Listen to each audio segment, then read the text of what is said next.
Ini Sayyidina Imam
Assalamualaikum warahmatullahi wabarakatuh.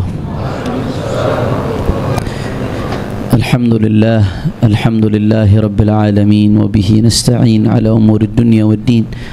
Allahumma salli wa sallim wa barik wa karrim wa majjid wa azzim ala sayyidina wa habibina wa syafi'ina wa nuri qulubina Muhammad al-Fatih lima ughliqa wal khatimi lima sabaq nasir al-haq bil-haq والهادي إلى الصراط المستقيم وعلى آله وصحبه حق قدره ومقداره العظيم. حبيبنا علي الكاف، تفضل حبيب مكانك.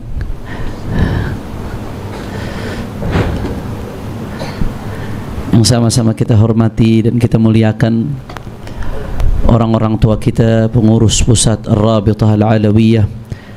Hadir di sini Al-Habib Al-Ustadz Al-Habib Profesor Muhammad bin Idrus Al-Hamid, begitu pula Al-Habib Hussein Al-Hamid dan semuanya pengurus pusat Rabitah Al-Alawiyah yang tidak dapat saya sebutkan satu persatu tanpa mengurangi rasa hormat saya kepada beliau. Tidak lupa pula guru-guru kita Habibana Ahmad bin Jindan yang tadi telah menyampaikan mutiara-mutiara yang luar biasa indah. Al-Habib Muhammad bin Alwi Al-Kaf, Al-Habib Ali bin Alwi Al-Kaf, Al-Habib Ahmad Mujtaba bin Syahab dan semuanya. Gara-gara yang salah jadi salah juga. Al-Habib Muhammad bin Alwi Al-Haddad, padahal tiap hari kita komunikasi. Salah sebut. Al-Habib Muhammad bin Alwi Al-Haddad. Mungkin Habib Ali ini powernya terlalu dahsyat. dilalatul muqaranah, iqtiran, dilalatul iqtiran.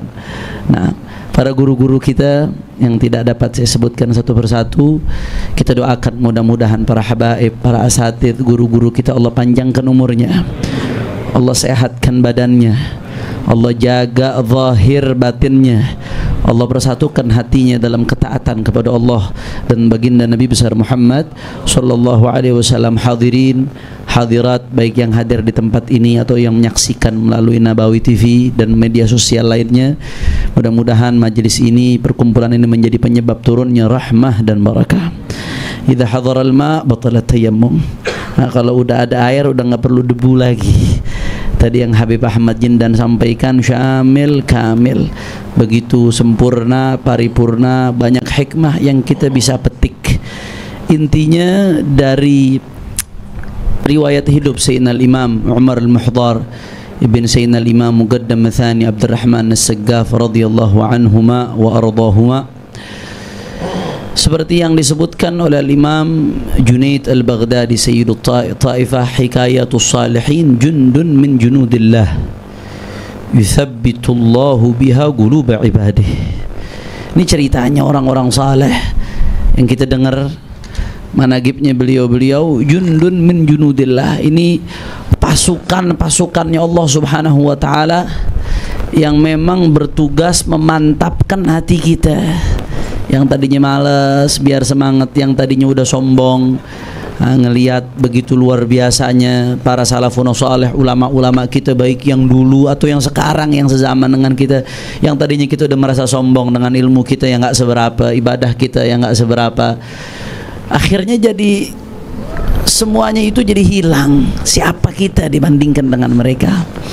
Ini Sayyidina Umar al-Muhdar yang kita rayakan haulnya pada sore hari ini. Sedikit saya tambahkan, saya tabarrukan saja sore hari ini membaca dari kitab Al-Maslakus Sawi fi Jama' Fawaid min Al-Mashra' Ar-Rawi yang ditulis oleh Habib Ahmad bin Zain bin Alawi Al-Habsyi. Jadi Habib Ahmad bin Zain Al-Habsyi punya kitab yang bisa dikatakan mirip-mirip ringkasan dari Al-Mashra' Ar-Rawi. Ya. Ini Sayyidina Imam Umar al-Muhdar, beliau imam fi zamanih. Sampai-sampai saking terkenalnya beliau, ulama-ulama di luar Hadramaut pun menulis biografi beliau. Saya teringat ada seorang ulama besar dari kalangan Al-Ahdal punya kitab namanya Tuhfatuz Zaman fi Tarikh Sadatil Yaman. Nah, kitab ini Tuhfatuz Zaman saking luar biasanya sampai dikopi, ditulis, disalin oleh Sayyidina Imam Ibn Hajar Al-Asqalani dan muridnya Imam As-Sakhawi. Saking luar biasanya kitab Tuhfatuz Zaman.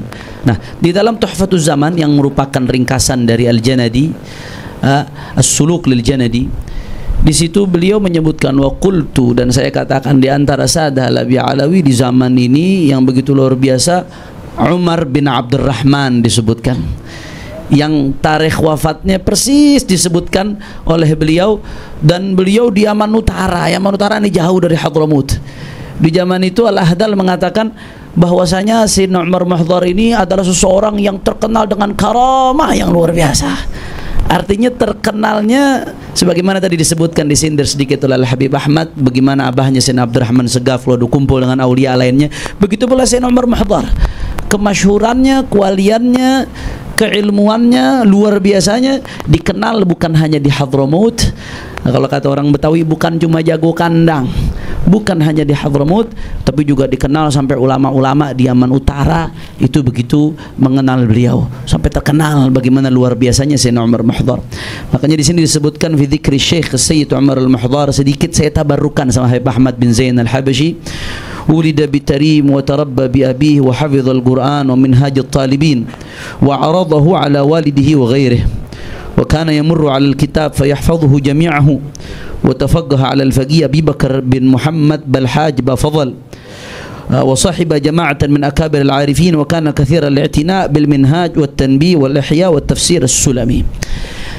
Sayyidina Umar al-Muhdar di sini kita mengetahui ini supaya kita bisa jadikan qudwah, patokan kita. Bagaimana sih mereka sehingga jadi seorang Sayyidina Umar al-Muhdar? Kalau kita lihat semua tarajim pasti mulainya dari ulida bitarim wa tarabba bi abi wa hafizal Quran, kemudian belajar. Di sini Minhajut Talibin. Artinya seperti yang dikatakan oleh Imam Al-Haddad, al-kamal arba'atu ajza. Yang pertama al-ilm wa bihi yu'rafu haqqullah.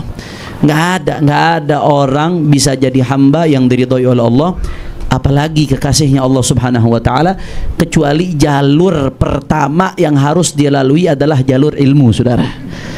Sayyidina Umar Muhdhar waliduh min Sayyidina Imam Muqaddam Zani, Sayyidina Abdurrahman Segaf, tapi beliau enggak mengandalkan ketenaran waliduh, tetap berusaha belajar, dan belajarnya bukan hanya dari Sa'adah Al-Abi Alawi. Ini yang perlu jadi catatan ya ikhwan. Jadi kadang-kadang ada yang mengesankan Sa'adah Al-Abi Alawi ini eksklusif, habaib mau belajarnya sama habaib doang, padahal enggak seperti itu. Dari dulu, dari zaman datuk-datuknya, salaf-salafnya Sa'adah Al-Abi Alawi, mereka pun belajar dari ulama-ulama di luar mereka, termasuk Sayyidina Umar Muhdhar. Di sini belajar dari Al-Faqih Abi Bakar Muhammad Balhaj Bafadhal, belajar dari Masyayikh Al-Bafadhal, dan ini dicontohkan oleh ulama-ulama kita, guru-guru kita. Mereka belajar dari ulama setempat belajar dari habaib. Yufid ba'duha ba'dha, ya'khudh. Di sini ada yang yumit, wahid yastamit. Ada yang memberikan, ada yang ngambil, saling apa namanya kalau bahasa ini simbiosis mutualisme, saling memberikan manfaat. Nggak ada Sa'adah Al-Abi Alawi eksklusif nggak mau belajar kecuali sama habaib. La. Kita diajarkan dari dulu, dicontohkan oleh para salaf kita bagaimana kita tetap belajar kepada siapapun mereka, para pewarisnya baginda Nabi besar Muhammad sallallahu alaihi wasallam, walaupun bukan dari kalangan habaib. Dan itu yang dicontohkan sampai detik ini ya ikhwan.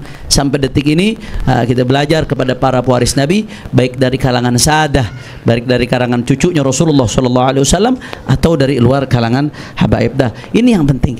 Jadi jalur pertamanya ilmu dulu. Karena sebagaimana Imam Al-Haddad mengatakan dalam hikamnya, wa bihi yu'rafu haqqullah. Tanpa ilmu kita nggak tahu hak-haknya Allah. Bagaimana kita mau sampai ke ridhonya Allah sedangkan kita nggak tahu jalan buat sampainya? Apa yang Allah perintahkan, apa yang Allah larang kita nggak tahu, apa yang Allah murka, apa yang Allah ridho kita nggak tahu. Bagaimana kita mau sampai kepada ridhonya Allah Subhanahu wa taala? Makanya Allah fil ilm. Kalau kita lihat jalannya para salaf kita, yang pertama mereka lakukan adalah menuntut ilmu, karena sebagaimana sabda Rasulullah sallallahu alaihi wasallam, man yuridillah bihi khairan yufaqihuhu fid din.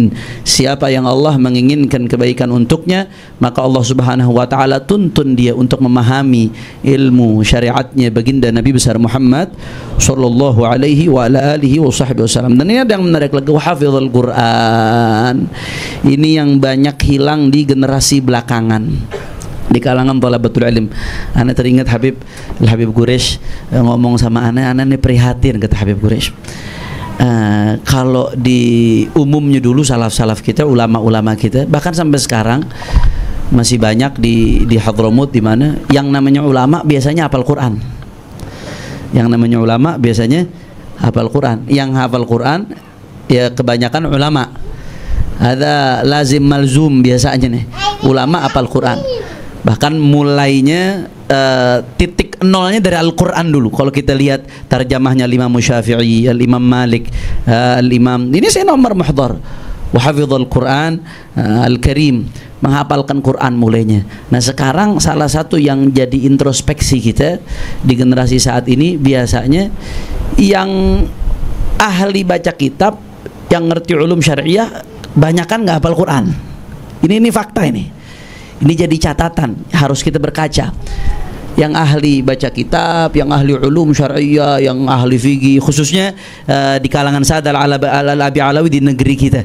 Ini introspeksi buat kita. Kebanyakan nggak hafal Quran. Yang ahli nahwunya, yang ahli sorofnya, yang ahli hadisnya. Nah, yang hafal Quran, begitu selesai hafal Quran berhenti belajar qiraat, belajarnya nggak dilanjutin, selesai udah. Jadi yang ahli ulum syariah nggak hafal Quran, yang hafal Quran banyak yang nggak ahli dalam ulum syariah, ilmu-ilmu agama. Ini jadi catatan penting. Dulu salaf-salaf kita, mereka hafal Quran, hafizul Quran wa minhajut talibin, dilanjutkan hafal Quran dan hafal minhajut talibin. Minhajut talibin ini kalau bahasa orang sekarang bukan kaleng-kaleng. Wa hawa 70 alfan bi ikhtisarin wa kam min kaminatin fil fahawi. Di dalam minhaj itu kurang lebih ada 70.000 masalah fiqhiyah. Man hafizal minhaj faqad hafizal madhab, wa man arafal minhaj faqad arafal madhab. Kalau kata bahasa guru saya waktu di Ahqaf dulu, ini minhaj mausu'ah musagharah li madhab Imam Syafi'i, ensiklopedia mini madhabnya Imam Syafi'i. Yajma' aqwal al-madhab fi mantuqihi wa mafhumihi, baik yang disebutkan di matan minhaj atau di mafhumnya atau muqabil mu'tamadnya.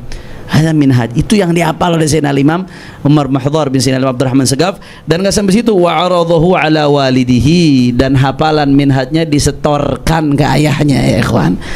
Jadi bagaimana perhatian hubungan antara ayah dengan anak. Nah, Wakana katsiral i'tina bil minhaj, beliau begitu banyak perhatian dengan kitab minhaj. Wa tanbih, tanbih Imam Abu Ishaq Asy-Syirazi, man lam yahfaz tanbih, man lam yaqra at-tanbih falaysa binabi. Ada kalam Sayyidina Abdurrahman Sagaf, ya. Siapa yang enggak baca kitab tanbih, maka dia enggak nabi. Bukan orang yang betul-betul sadar dengan situasi sekitarnya, bukan orang yang cerdas kalau enggak baca tanbih. Saking perhatiannya dengan kitab wal ihya, dan perhatian dengan kitab Ihya Ulumuddin. Wa fihi fa fil ihya ihya, siapa yang perhatian dengan Ihya Ulumuddin akan hidup dia segala sektor-sektor kehidupannya. Nah, kemudian enggak sampai di situ, beliau bukan hanya seseorang yang berilmu tapi betul-betul mujahadah. Enggak heran kalau disebutkan di dalam Syarhul Ainiyah bahwasanya Sayyidina Umar al-Mahdhar ada uqim maqam Sayyidina Syekh Abdul Qadir al-Jilani. Beliau maqamnya itu seperti maqamnya Sayyidina Syekh Sultanul Auliya Syekh Abdul Qadir al-Jilani. Enggak heran beliau jadi seperti itu. Kenapa? Man lam takun lahu bidayah muhrigah lam takun lahu nihayah musyrigah. Awalnya perjuangannya luar biasa. Beliau saking ngelawan hawa nafsu, wa makatha akthar min 30 sana la yaqulu rutab wala tamar, wa rubbama akhadha rutbah aw at-tamrah wa yuqallibuha bi asabihi thumma yu'tiha liman hadhar wa yaqul taraktuhu lillah li'annahu ahabbu syahawati. Kata Sayyidina Umar Mahdhar, Sayyidina Umar Mahdhar ini sangat suka sama rutab atau tamar, baik korma yang muda atau korma yang udah matang. Beliau suka banget sama korma. Ini korma loh, ini sesuatu yang baik loh. Beliau sangat suka sama korma. Tapi karena saking sukanya sama korma, karena beliau sudah lihat di situ ada andil hawa nafsu, sehingga suka sama korma. Sedangkan beliau sangat tahu hawa nafsu ini adalah yang bisa menjerumuskan kita ke depannya. Padahal dalam kebaikan, beliau 30 tahun sama sekali nggak makan korma sama sekali. La rutab wala tamar, nggak makan rutab wala tamar sama sekali. Kenapa? Karena kata beliau di annahu ahabbu syahawati, karena ini yang paling disukai oleh syahwatku, kata Sayyidina Umar al-Mahdhar. Allah, dimatikan hawa nafsunya, ya ikhwan, dilawan hawa nafsunya. Dan memang ini jalan menuju Allah. Saya teringat waktu di penjara, waktu mondok di penjara, nasallallahu al-afiyah, ketika kita ngaji kitab Tajul Arus Al-Hawi li Tahdhibin Nufus tiap ba'da subuh sama Al-Walid Al-Habib Rizik hafizahullahu ta'ala wa ra'ah. Ketika kita ngaji Tajul Arus li bin Athaillah Sakandari, beliau ngasih satu perumpamaan hawa nafsu ini bahayanya luar biasa. Kan kita sama-sama tahu ya, bulan Ramadan ini setan dikerangkeng. Setan dikerangkeng. Ada hadis katsirah, ada banyak hadis yang bicara tentang itu. Tapi kenapa kok yang melakukan perbuatannya setan di Ramadan tetap banyak? Yang nyuri banyak, yang maksiat banyak, yang tetap konsumsi narkoba, minum-minuman keras banyak, yang uququl walidain, durhaka sama orang tua banyak, yang fitnah adu domba di Ramadan tetap banyak. Kenapa kok seperti itu? Jawabannya satu, karena yang dikerangkeng setan bukan hawa nafsu. Hawa nafsu tetap ada, cuman Allah ngasih jalan kita buat ngedidik hawa nafsu selama Ramadan, disuruh puasa, ya ikhwan. Nah, hawa nafsu ini, kata Al-Walid, ibarat kalau kita ada satu rumah, ada rampok dari luar, bahaya. Rampok dari luar mau nyolong, bahaya. Tapi kalau di dalam rumahnya safety-nya, keamanannya kuat, orang dalam rumah kompak, rampok dari luar susah buat masuk. Tapi kalau dalam rumahnya sendiri ada maling, ada rampok, wah itu lebih bahaya lagi. Karena rampok yang di dalam rumah lebih tahu kapan kita tidur. Maling di dalam rumah lebih tahu di mana kita nyimpan barang berharga. Maling yang ada di dalam rumah lebih tahu di mana itu selah-selahnya supaya kita lengah, nggak sadar ada barang kita yang diambil. Itu hawa nafsu. Hawa nafsu ibarat maling di dalam rumah, musuh dalam selimut, duri dalam daging. Dia lebih tahu bagaimana nyakitin kita, dia lebih tahu bagaimana ngerusak isi rumah kita. Sedangkan rampok, setan itu ibarat rampok dari luar rumah, maling dari luar rumah. Nah, kalau hawa nafsunya udah bisa kita tundukin, udah kita lawan, setan susah mau masuk, ikhwan. Tapi kalau di dalam diri kita hawa nafsunya aja udah nguasain diri kita, lebih rampok dari rampok yang di luar, maka rampok dari luar mau masuk, dibukain pintu sama rampok dari yang di dalam rumah, ya ikhwan. Itu perumpamaannya. Hawa nafsu ada termasuk sumber segala keburukan. Dimatikan oleh Sayyidina Umar Muhdhar, dilawan. Nah, 30 tahun beliau enggak makan la rutab wala tamr, alasannya satu, li'annahu ahabbu syahawati, karena itu yang paling disenangkan oleh syahwatku, oleh nafsuku. Luar biasa ada Sayyidina Umar Al-Muhdhar. Dan kalau kita mau lihat bagaimana kebesaran beliau, lihat bagaimana murid-muridnya. Siapa muridnya Sayyidina Umar Muhdhar? Di Syarhul Ainiyah disebutkan di antara muridnya Sayyidina Abdullah Al-Idrus Al-Akbar ibn Akhuh dan Sayyidina Ali bin Abi Bakar As-Sakran. Kalau mau lihat bagaimana murid Sayyidina Umar Muhdhar, lihat muridnya aja begitu, apalagi gurunya, ya ikhwan. Dan seterusnya dan seterusnya. Dan tadi sedikit disinggung oleh guru kita Al-Habib Ahmad bin Jindan, wa kana yaghdab li ghadabihi jabbarus samawat wa kana mujab ad-da'wa fil khairat. Beliau ini termasuk wali-wali Allah yang murkanya beliau membuat Allah murka, sesuai dengan hadis qudsi, kuntu sam'ahu alladhi yasma'u bih wa basarahu alladhi yubsiru bih. Memandang dengan cahaya dari Allah, beliau melangkah dengan tuntunan dari Allah Subhanahu wa taala, sehingga man adali waliyan faqad adantuhu bil harb. Memusuhi wali-walinya Allah Subhanahu wa taala, maka aku umumkan perang, kata Allah Subhanahu wa taala. Artinya apa? Yang bikin mereka para wali marah, yang bikin mereka para wali susah, yang bikin mereka para wali menjadi sumpek dan lain sebagainya, berhadapannya bukan dengan para wali yang sebagai hamba-hamba Allah ini, tapi berhadapan dengan kekasih mereka, yaitu Allah Subhanahu wa taala. Jadi kadang-kadang mungkin ada orang yang lam yatazakka dengar bahasa-bahasa seperti ini, yaghdab li ghadabihi jabbarus samawat. Ini kok bahasanya besar banget ini. Allah marah dengan murkanya dia, Allah jadi murka. Ridhanya dia, Allah jadi ridha. Lahu asal fil hadis. Ini ada dasarnya dari hadis Nabi SAW. Man adali waliyan faqad adhantuhu bil harb. Wa kana mujab ad-da'wa fil khairat. Dan beliau ini termasuk yang Allah gabul, Allah ijabah dakwahnya. Dan kita sering dengar dari guru-guru kita bagaimana yang tawassul dengan Sayyidina Umar Al-Muhdhar, termasuk tawassul yang tokcer, termasuk tawassul yang luar biasa, tawassul dengan Sayyidina Umar Al-Muhdhar. Karena pada hakikatnya ketika kita tawassul minta kepada Allah dengan keberkahan Sayyidina Umar Muhdhar, pada hakikatnya apa? Sesuai dengan yang disebutkan dalam hadis Nabi SAW. Ketika ada 3 orang yang di dalam goa terjebak, mereka masing-masing tawassul dengan amal solehnya. Yang satu tawassul dengan birrul walidainnya, yang satu tawassul dengan tarkus syahwahnya, yang satu tawassul dengan bagaimana dia dulu amanatnya, ngejaga amanat orang. Ada upah orang yang dia jaga, kemudian dirawat sampai kambingnya banyak, dapat hasil, orangnya datang diserahin semuanya. Dia tawassul dengan amal-amal solehnya, akhirnya Allah berikan kelapangan dari kesulitannya. Nah, kita tawassul dengan Sayyidina Umar Muhdhar. Kadang mungkin ada yang mempertanyakan, sebetulnya kata Abu Yazid Muhammad bin Alul Maliki, ketika tawassul dengan orang-orang soleh, kita sedang tawassul dengan amal soleh yang mereka lakukan. Sayyidina Umar Muhdhar menjadi seorang Sayyidina Umar Muhdhar karena apa? Selain karena tentunya anugerah Allah, mahdhu fadlihi wujudih wa karamih, tapi secara sebab zahir karena amal solehnya yang luar biasa, mujahadahnya yang luar biasa. Tawassulnya kita dengan beliau adalah tawassulnya kita dengan amal solehnya beliau, sebagaimana dicontohkan oleh baginda Nabi besar Muhammad sallallahu alaihi wa ala alihi wa sahbihi wasallam. Nah, ini salah satu tawassul yang paling luar biasa, tawassul dengan Sayyidina Umar Muhdhar. Bahkan kita kadang-kadang diajarkan, guru-guru kita nyebut ya Umar Muhdhar, ya Umar Muhdhar, ya Umar Muhdhar. Nanti lagi-lagi kadang-kadang suka ada yang panas sedikit kupingnya, kok manggilnya nama orang sih bukan nama Allah. Minta ke Umar Muhdhar, kenapa nggak minta sama Allah Subhanahu wa taala langsung? Sebenarnya kalau kita belajar bahasa, hal-hal seperti ini hal-hal yang badihi dalam ilmu balaghah yang dinamakan dengan al-isnad ta'agli, isnadul fi'li ila ghairi ma huwa lahu. Kita nyebut ya Umar Muhdhar, pada hakikatnya ya Rabb atawajjah ilaika bijahi Umar Muhdhar.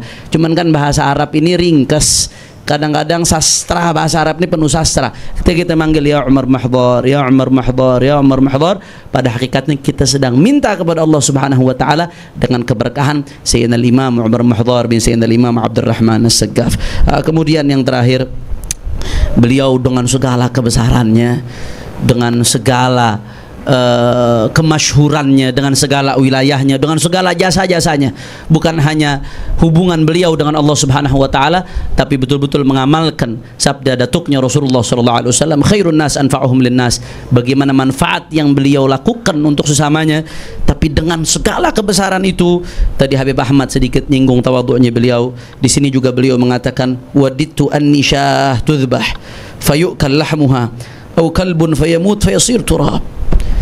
Beliau nih dengan segala ibadah yang sudah dilakukan, dengan segala mujahadah yang sudah dilakukan, beliau mengatakan apa?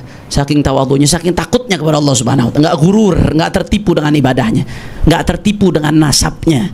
Kata beliau, andai aku berharap, andai aku ini hanya sekedar seorang sebuah syah tudbah, kambing yang disembelih, fayukal, kemudian dimakanlah muha dagingnya.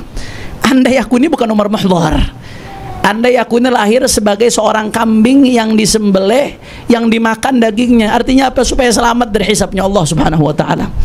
Andai, bahkan kata beliau, andai aku ini adalah waditu anni kalbun fayamut fayasir turabah. Andai aku ini hanya seorang anjing, seekor anjing yang mati kemudian jadi debu, nggak dihisab sama Allah Subhanahu wa taala. Ya Allah, kita kadang-kadang baru baca Quran dikit aja sombongnya udah luar biasa. Baru hadir majelis aja keluar udah ngelihat orang lebih rendah dari kita, udah merasa paling berhak dapat tiket surga. Ya ikhwan, hadza Umar Mahdhar. Inilah Sayyidina Umar Mahdhar, dengan segala mujahadah beliau, tetap beliau mengatakan, andai aku cuma kambing nggak dihisab, andai aku cuma anjing yang mati jadi debu nggak dihisab oleh Allah Subhanahu wa taala. Min syiddati khawfihi, min syiddati khawfihi, di dalam Syarhul Ainiyah disebutkan karena saking takutnya dia sama Allah Subhanahu wa taala. Dan tadi disindir oleh Al Habib Ahmad bin Jindan, andai kata satu saja ibadah aku, tasbih aku tahu yakin 100% tasbih aku diterima oleh Allah Subhanahu wa taala, satu tarim aku jamu dengan bur dan lahm, aku jamu sampai binatang-binatangnya, kata beliau, mau dijamu ya ikhwan. Karena saking takutnya, nggak gurur, nggak ada perasaan merasa ini saya, inilah aku, nggak. Tetap beliau melihat la haula wala quwwata illa billah. Nggak ada daya, nggak ada upaya kecuali dari Allah. Kalau Allah mau kasih aku rahmat, beruntunglah aku. Kalau Allah Subhanahu wa taala tidak merahmati aku, hancurlah aku. Aku bisa beribadah, ibadah karena Allah. Aku bisa bertasbih, tasbihnya karena Allah. Aku bisa berbuat baik kepada sesama, itu karena Allah. Aku bisa melakukan semua ini tidak lain dan tidak bukan karena Allah. La haula wala quwwata illa billah. Itulah Sayyidina Umar Al-Mahdhar. Dan terakhir, beliau kan intiqaluhu yaumal itsnain tsani dzulqa'dah al-haram sanah 833. Ini berapa Dzulqa'dah sekarang nih Habib Muhammad? 1 Dzulqa'dah. Jadi Masya Allah, ini yang menyelenggarakan hall ini muwaffaq, betul-betul membaca sejarah. Kita sekarang 1 Dzulqa'dah, memang bertepatan hari wafat beliau besok 2 Dzulqa'dah. Cuman karena roha hanya hari Ahad, jadi dipasin hari Ahad. Insya Allah nggak kurang keberkahannya, berdekatan dengan hall beliau, Tsani Dzulqa'dah. Dan tadi seperti yang dikatakan oleh Habib Ahmad, beliau wafat dalam keadaan sujud di sholat zuhur.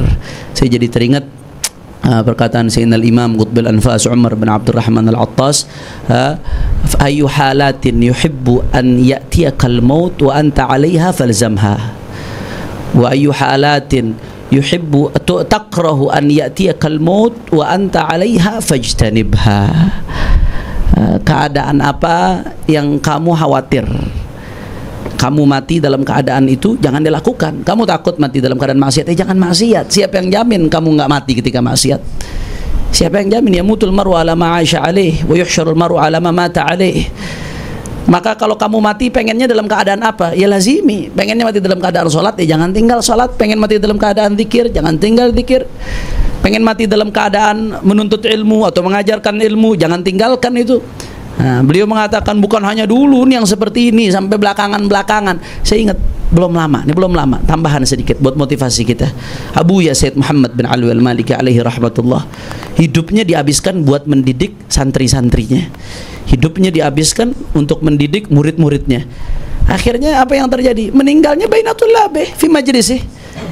Bulan Ramadan, dalam keadaan puasa, wa ana bainatul labih, sesuai doanya beliau di antara murid-muridnya. Kenapa? Karena hidupnya untuk didik umat, saudara, untuk didik santri-santrinya.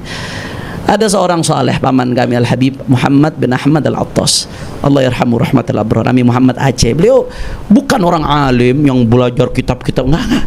Cuman beliau orang yang ada ilmu sedikit saja langsung diamalkan. Ini baru belum lama meninggalnya, baru 2-3 tahun lalu. Hidupnya hatta mau ada badai, mau ada tsunami lagi, ratibnya nggak ditinggalin. Mau ada dunia jungkir balik, dia nggak peduli, ratibnya dia nggak tinggalin, zikirnya dia nggak tinggalin, sholat jamaahnya dia tinggalin. Akhirnya apa yang terjadi?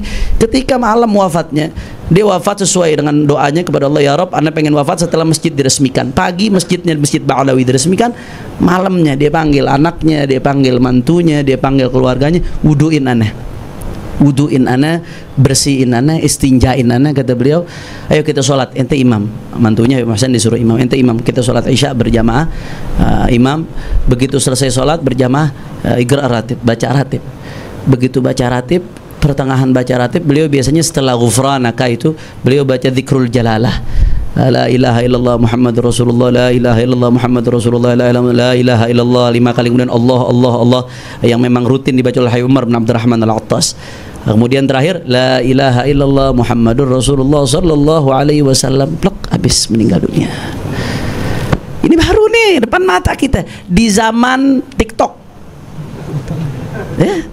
di zaman Instagram, di zaman Facebook. Ini bukan cerita Syekh Umar Mahdhar, di depan mata kita. Tapi dia betul-betul berjalan di jalan salaf-salafnya, di jalan datuk-datuknya. Dijalankan betul, diamalkan betul-betul ilmunya, dijalankan betul-betul apa yang dijalankan oleh salaf-salafnya, bersambung sampai baginda Nabi besar Muhammad sallallahu alaihi wasallam.